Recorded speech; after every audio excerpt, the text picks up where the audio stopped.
Well, hello. My name is Jeff Harris and I'm the creator of the AxeTrak. Now for the next few minutes I'd like to talk to you about our newest tabletop isolation cabinet for guitar. It's called the ATV model. ATV stands for AxeTrak Variable. Now this model looks just like its predecessor but has one major difference. It allows you to easily adjust the microphone position and angle. Now in case you're not familiar with the AxeTrak, it's a small wooden cabinet made out of Baltic birch that contains our own 6-inch driver, a custom dynamic microphone cartridge, and a few other electronic components. Now what this unit allows you to do is record your sound. That means your guitar amp, effect pedals going into the amp, as well as any effects you may have in the effects loop. Everything you use to create your tone. All you do is take the speaker output of your amp and plug it into the input of this device. Now that means preamp tubes, power tubes, everything in your signal chain, and allows you to use this speaker inside of here instead of the speaker in your amplifier.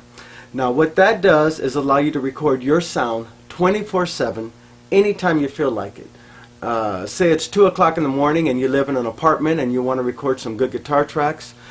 This device lets you do that now. Right now I'd like to talk about the features on this device. Right here we have a red LED. It's not glowing right now, but it will later. And this lets you know that the unit is receiving a good strong signal. This also lets you know if you have a no load situation, which you don't want to do.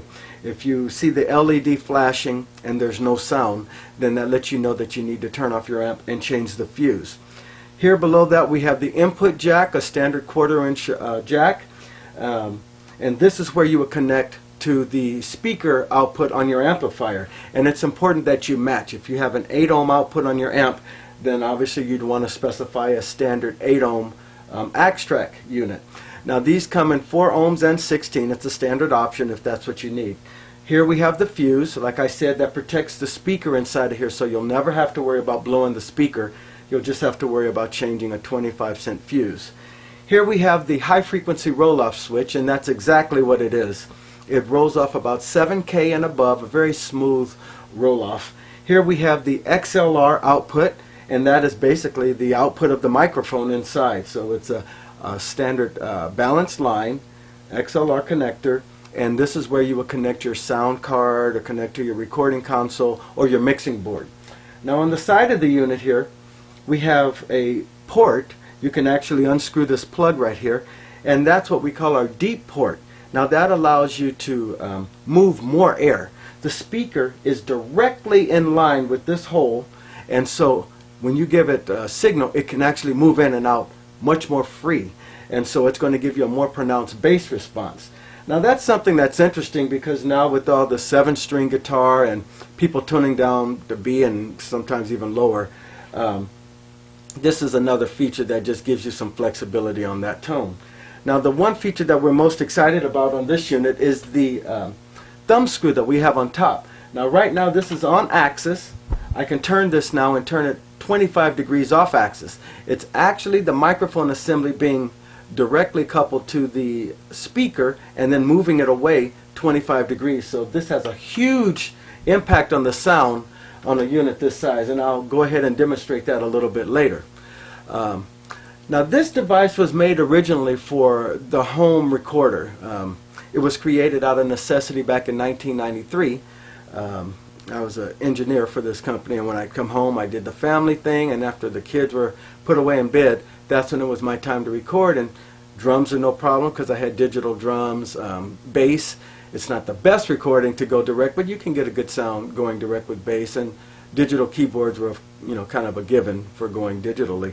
But when it came to my main instrument, which is guitar, I couldn't get a good overdriven or distorted sound through any means, so that's kind of what fostered the creation of this device.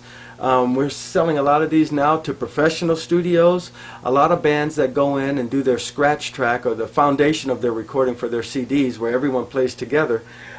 They'll use these a lot of times because just in case they capture something, because recording is all about the performance, if they capture something that's really interesting when they're doing their scratch track, you can actually salvage it because you would have a totally isolated track. Another place we're seeing a lot of use is live recordings.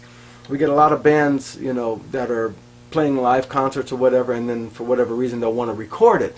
Well, then they'll either go ahead and use one of these and then just rely on the sound man to give them a monitor, or use one of these in conjunction with a half stack. You know, a 16 ohm one of these and a 16 ohm cabinet. It's just like, you know, you'd have a total impedance of 8 ohms. So that works that way, and you have some flexibility.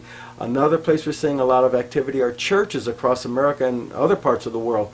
Now with Christian music being so contemporary, and I mean they're rocking in the churches these days, and they're bringing in a lot of professional guitar players, and you know, you can't really tell a professional guitar player what to do to get his tone. I mean, he's been playing for years, he's proficient at his craft, and there's an amp that he likes or a couple amps that he prefers to use.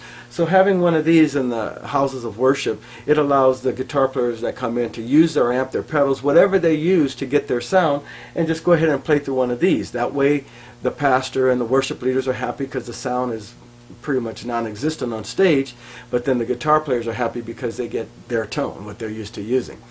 We're also seeing some activity in theater and plays and off-Broadway. I guess they have the same challenge. I want to talk for a minute about compression. Anyone that does any recording knows you have analog compression, digital compression.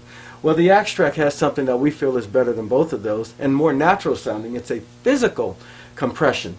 Because of the size of this unit, there's only a certain amount of volume you can generate in a box this size. So you get a very natural sounding compression. And where this unit really shines is when you drop a guitar track that's recorded on this into a mix. I mean, it's loud, it's even, and it's very clear. It's a smooth sounding compression. You don't hear it, it's just there. We don't knock any competition. There's plenty of companies that make isolation cabinets, but we feel for the size, this is it, 10 inches by 10 by 13. It's very small. It only weighs 19 pounds. You can just grab it, pick it up, throw it in the front seat of your car, and you're good to go. And the main reason, though, for the size of this unit is, like I said, when we started with this idea in 1993, we started with a Vintage 30, a 12-inch speaker, and an SM57, and we immediately found out that the sound and the volume of this unit was still way too loud for someone that's trying to record in the after hours of the night. You know, say you live in an apartment or condo, and you have neighbors close by, and you're cranking up a 50-watt or a 100-watt amp through, you know, a 12-inch speaker. It's still, the resonant frequency and the rumble of the cabinet is way more than you could do. So we experimented and did a lot of R&D, and we feel that this size speaker and this size, the way we've constructed this thing, we feel like we've got the answer for that dilemma. Right now I'm going to go ahead and turn off the microphone. I have a microphone here hanging above, because if I don't, you'll hear all this sound here, and we don't want to mix that. I just want you to hear the sound of the AxeTrak. And I'm going to be playing through a 120-watt PV Ultra Plus, one of their older tube heads, and it's a 3-channel amp. I'm going to play through the clean channel, then I'll play through the crunch channel, and then I'll go ahead and play through the high gain channel.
So that should give you some idea of what the AxeTrak can do. If you have any questions, any concerns, or you have a very unusual application and you're not sure if this will work for you, by all means give us a call or email us. You can also contact us on the web at www.axetrak.com.